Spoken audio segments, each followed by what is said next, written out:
under the Pangilinan law. Hindi ka makulong. May isang senador, Pangilinan. Noon, below 8, no criminal liability yan. Below 9 rather. I'm sorry, below 9.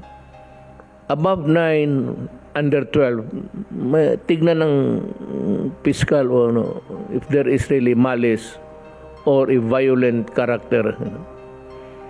Noon, 12 hanggang 16, apply na yung law. Pero usually, yung bata talagang nire-release. Here comes Pangilinan. No? You know what the guy did? Yung problema natin ngayon.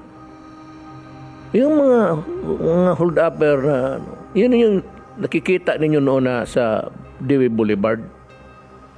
Nakikita ninyo nag-snatch, takbo dito, takbo doon, nakukuha sa camera. And do you know, I said, why they are so bold to do that, daring?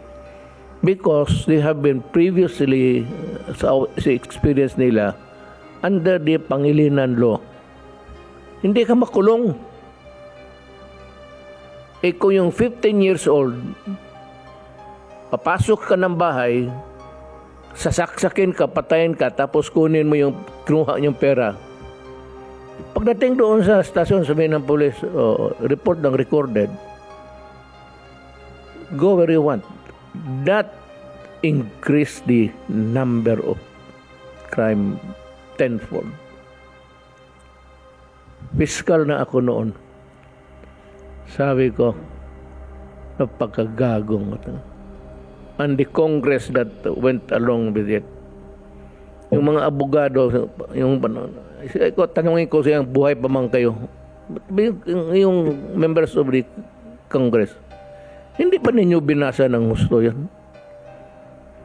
Kaya doon nagsimula ang police na magsabi, minor yan, huwag yan.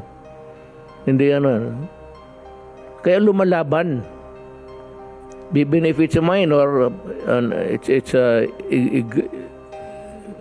grievous offense. Dadalhin talaga sa estasyon yan for recording. Kasi may complainant eh. Hindi mo pwedeng bitawan dyan na basta-basta palakarin mo lang. Even if they are minors, but even if there is a Pangilinan law. Actually, wag kayong bumoto